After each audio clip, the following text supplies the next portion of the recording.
Hey, what's up, guys? Your boy OG Black. Smash, subscribe, like, share, hit that little comment. You know, this is your guys' platform. Like I tell you again, smash, like, subscribe, share this.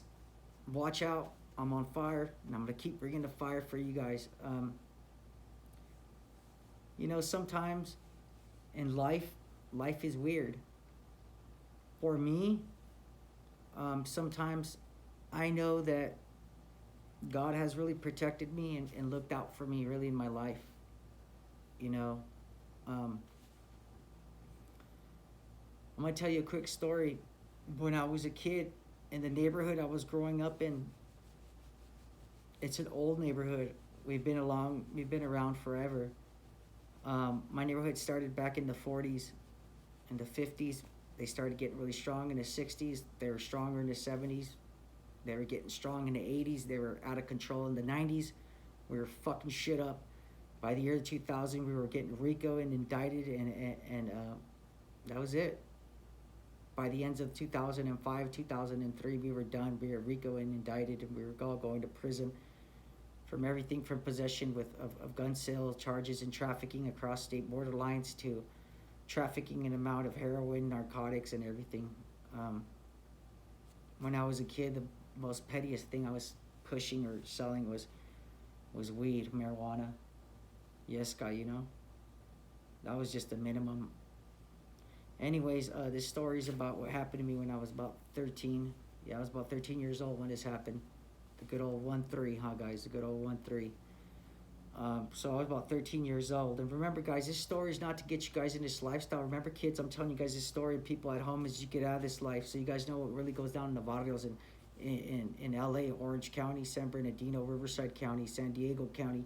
I could tell you, you know, I'm not the only kid that grew up like this. I mean, I grew up a little special in the rarity of the fact that, you know, my family was involved and is currently still involved in a lot of illicit activities. You know, but I thank God and the man upstairs that he's gotten me out of this, and you guys have given me the opportunity to express myself. This stuff is like therapy, guys, for me now, man. I told my wife I wake up and I feel like I have to get this out there. I don't want nobody to get burnt like I did. I don't want to get hogwashed. I don't want nobody to get fucked. I don't want nobody to get their donkey ear pulled. But anyways, I was 13 years old, and in my neighborhood we were starting to have a little turmoil. There was a faction of guys that were related to each other.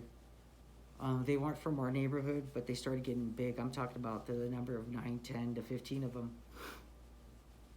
And there's nothing they can do. They were intertwined in my neighborhood. My neighborhood is actually about 8 streets long, 8 solid streets, and then you cross the street and there's apartment buildings, and we own those apartment buildings too. We run amok in and out of those apartment buildings, out of the houses. You know what I mean? So these guys were scattered, a couple into my neighborhood and a couple in the apartment buildings, but they were all related. So the beef started like this. In my barrio, nobody's allowed to write in my barrio. That's a no-no. That's a negative. In your neighborhood where you grow up out, anybody writes in your neighborhood, it's automatic, on and cracking. You know, that's subject for death, as we say. Te vamos a chingar, puto. That means we're going to get your ass, motherfucker. So one night, my homies threw up a big old plaque of the neighborhood, whatever. And yes, business as usual. But it wasn't business as usual. The day we woke up the next day, that shit was all crossed out. We're like, what the fuck is this? So the homies were like, what the fuck? And we were stunned. We didn't even know what the fuck this gang was. We had never heard of them. We were used to the old gangs that we had been beefing with for years, you know, usually riding in. So we didn't know who the fuck these dudes are. We thought they were some taggers. Some dudes that come in and write graffiti and they leave. We're like, oh, fucking taggers got us. All right, whatever. If you guys see those taggers, buck them, book them. You know, it's on site. So that's what the big homie said.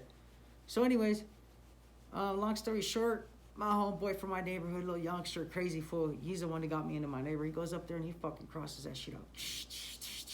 Puts the neighborhood up. We're all right, little homie, that's right. Get down.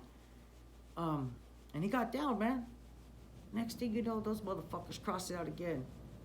What the fuck is going on? So we start getting word around the neighborhood. These fools are hanging out and they're starting to kick it in our own neighborhood. We're all like, what the fuck are these fools doing? So one of the homies hits him up. Hey, man, what's up? What's up with you fools? And they were like, hey, man, what's up, fools? You guys want some beef or what? We're like, oh, shit. To tell you guys the truth, man, the gang life at the end, all you do is you get burnt, man, you get hurt. Boys and girls, this ain't no joke, man. I'm suffering because of it every day still.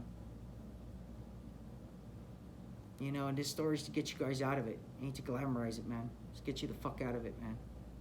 I got scars. I got PTSD like a motherfucker. You know.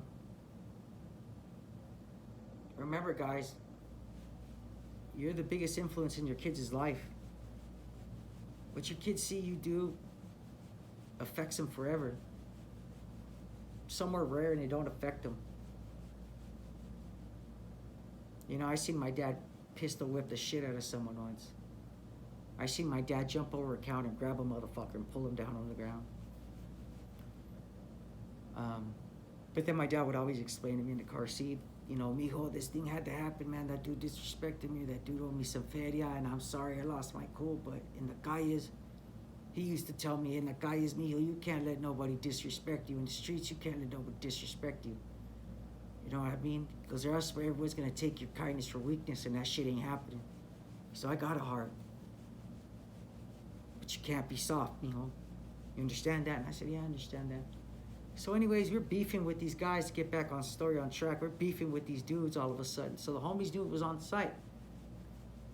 But we weren't scared of them. We thought they were some punks, some lame, some fools, some bitches, some cha-chas. So anyways, my homeboys and stuff said, hey man, we're gonna go kick it at the homies pad, you know? Do you wanna come with? Oh, Mr. Black's, oh hell yeah. But see, Mr. Black is always, you know, Mr. Black's been fortunate with the women, as they say in Mexico. Bien afortunado con las mujeres. Bien fortunate with the women. And there was this girl I liked. So as I happened to be leaving my house, I get a phone call from this girl. Remember, those phones are old kind of deep phones. And I picked up the phone and I was like, what's up? She's like, hey, what's up, Black? I'm like, what's up? And she's like, hey man, check this out. What you doing? I said, I'm gonna kick it with the homies. And she said, She said, you're gonna kick it with me for a little bit. And I said, oh hell yeah. So I told the homies straight out, hey, check this out. I gotta go. You guys go that way, I go this way. They said, all right, homie, we ain't even tripping on you, Black. I said, all right. Long story short, my homies are kicking it, blah, blah, blah. These fools pull up in a Lincoln Town car. And they just start bucking. Boom, boom, boom, boom, boom. You know, and I'm kicking it with the girl, just talking to her. You know, I hear the gunshots and I start running, man. By the time I start running, you know, I see one of my homies bucking around the corner and he's bucked in the shoulder, in the back, in the front. And he survived anyways. And my homies, I'm like, what happened? He's all so-and-so bucked at us. You know, he hit the floor. I said, oh shit, man. I was like, damn, motherfucker's gonna die. You know, thank God he did it. You know, thank God he did it. I'm gonna make sure that you guys at home understand that I've been very fortunate in life. Sometimes I think God has a plan for me and I don't know what it is. I sure hope he does. And I hope this channel grows, man, because I've been trying to speak the truth, man. Just like Shadow. But anyways, man, my homeboy's on the floor letting out, man. I'm like, man, goddamn, ambulance pulls up, picks him up, puts him in. I go to the hospital, man. They put my homeboy on the side like he's DOA. He ain't DOA, man. He was all right, man. He was still pumping. He wanted to live. You know, that shows you how much people care about some dumbass Chicanos. You know, some dumbass cholos from the barrio. They don't give a shit sometimes about us. And I understand why. I understand I was once in that life. You know, you guys, and to tell you the truth, this story, I made it because to tell you how fortunate I am, man, that a girl and God saved my life that day. God first and then that girl. Because if she wouldn't have called me, man, I would have went straight to my homeboys and like my mom said, one of those bullets would have came for me. So, man, my story today is for you guys is a little personal. One time a girl, in my eyes, saved OG Black's life. Thank you, and I'm out.